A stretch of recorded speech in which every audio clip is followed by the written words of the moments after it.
प्राचीन भारत में शिक्षा की धारणा है, उसके केंद्र में इनके अनुसार इल्यूमिनेशन शब्द काम में लेते हैं ये अंग्रेजी में।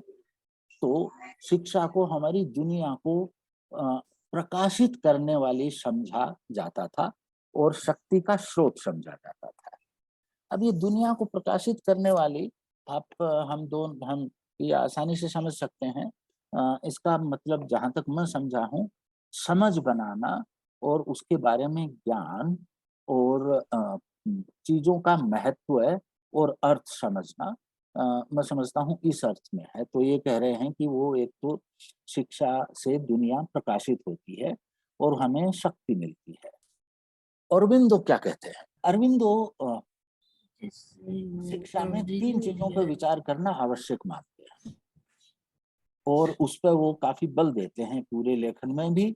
लेकिन जहां ये शिक्षा की बात कर रहे हैं, उसकी अवधारणा की बात कर रहे हैं, वहां वो बहुत स्पष्ट ढंग से तो ये कहते हैं कि तीन चीजों की को पर सोचना पड़ेगा। इंसान जो एक तरह से दूसरों जैसा भी है और एक व्यक्तिगत रूप से अनन्य भी है, यूनिक भी है। तो ये इंसान को इस तरह से देख रहे हैं कि कुछ चीजें हैं हमारी जो सामान्य हैं, एक तरह से यूनिवर्सल हैं, और कुछ चीजें हम में से हर एक में ऐसी हैं जो यूनिक हैं, वो किसी और में नहीं है।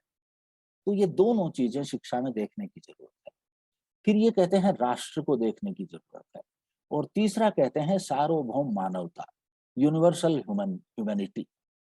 तो इस आप मोटे तौर पर ये कह सकते हैं कि इन्होंने आपको डब्बे बना दिए। इन्होंने आपके लिए कुछ ऐसे डब्बे बना दिए।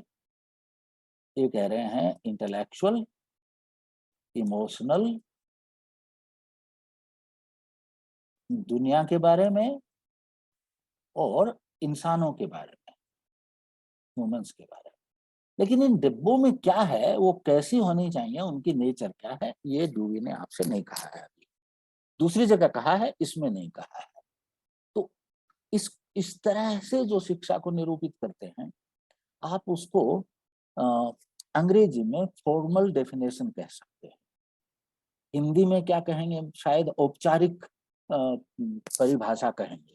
तो ये बता रहे हैं कि उसमें डिस्पोजिशन होंगे, वो डिस्पोजिशन इंटेलेक्चुअल होंगे, इमोशनल होंगे, और वो नेचर के प्रति होंगी और इंसानों के प्रति होंगी। लेकिन वो डिस्पोजिशन हो क्या, दूसरे इंसानों के, जैसे हक्सले कह रहे हैं कि दूसरों को अपने बराबर समझे। डूबी ऐसा कुछ नहीं कह रहे हैं कि बराबर समझे कि क्या समझे, वो कहते हैं वो होने की जरूरत है, लेकिन वो क्या हो ये अलग से बात की जा सकती है।